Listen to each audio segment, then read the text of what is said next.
Good morning. Today let me explain. We are going to start from the plasma membrane. We have read in the last the three features, that is plasma membrane, nucleus and cytoplasm. Plasma membrane is also known as cell membrane. What is a plasma membrane? It is an outermost covering of the cell that separates the contents of the cell from its external environment. You can see here. Second, it is selectively permeable membrane. Why it is called the selectively permeable membrane? A question arises here. Answer is because it allows the entry and exit of some selected materials in and out of the cell. How these materials get inside the cell and moves out? A question again come. There are two processes we name: diffusion and osmosis. First is diffusion. What is diffusion? The movement of gaseous substances from a region of higher concentration to a region of lower concentration is known as diffusion. Now you can see here diffusion of gases. When the CO2 concentration inside the cell is higher as compared to the outside the cell, the movement occurs from higher concentration to the lower concentration by diffusion. Similarly, in oxygen enters the cell when its level decreases inside the cell. That is movement from high concentration to the lower concentration. You can see also here, before diffusion, a higher concentration of the molecules is found here and a lower concentration. What happens after diffusion? You will find it has started diffusion from a higher to lower, and this will occur after as it becomes equal on both the sides. Diffusion of molecules through a cell membrane from a region of higher concentration to lower concentration. Here the diffusion clears. Now osmosis. The movement of water from a region of higher concentration of water through a semi-permeable membrane to a region of low water concentration. Here we are using the word water. Then you must be clear, it is a special case of diffusion only. The osmosis is a special case of diffusion. Now a question arises, what happens when we put a cell into a sugar and or salt solution? There will be three possibilities. Let's discuss. First is hypotonic solution. When a solution in which the surrounding medium has higher water concentration than the cell, what will happen? Here you can see that the water is entering from the cell more than moving out. So as it will gain water, it will swell up. Second, isotonic solution. A solution in which surrounding medium has same water concentration as the cell.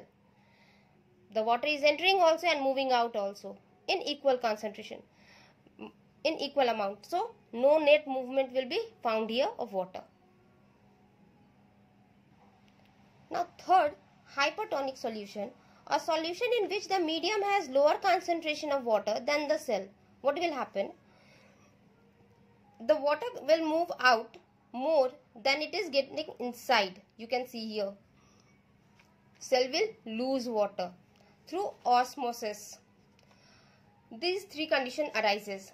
Now the plasma membrane is flexible and made up of organic molecules called lipids and proteins.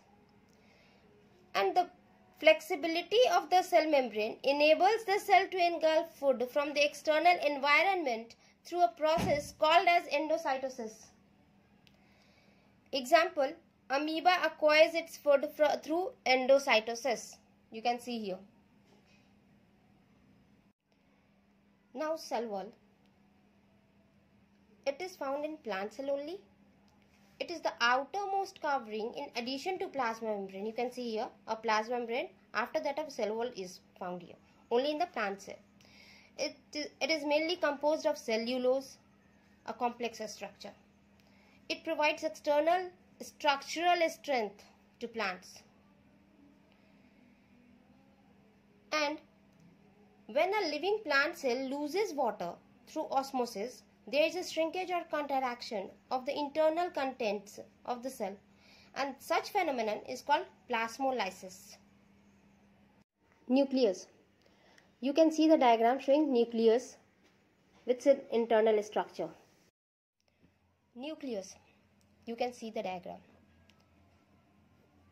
It appears as a darkly colored, spherical or oval, dot-like structure when viewed under microscope. It has a double-layered covering called nuclear membrane, which allows transfer of material from inside the nucleus to the outside, inside a plasma.